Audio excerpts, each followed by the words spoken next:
你有冇諗過，你每日為神所做嘅微小事情，就算人哋睇唔到，對神嚟講，其實係幾咁重要？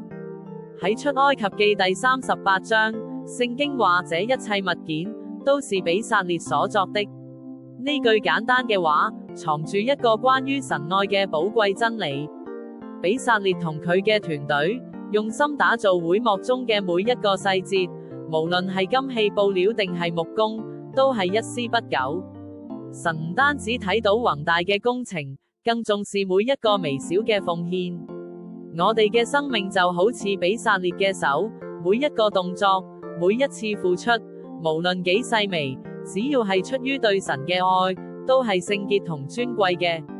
神愛我哋每一個，佢睇中我哋嘅心，願我哋都能夠懷住愛心，將自己嘅生命獻俾佢，因為喺佢眼中，你永遠都係最珍貴嘅寶藏。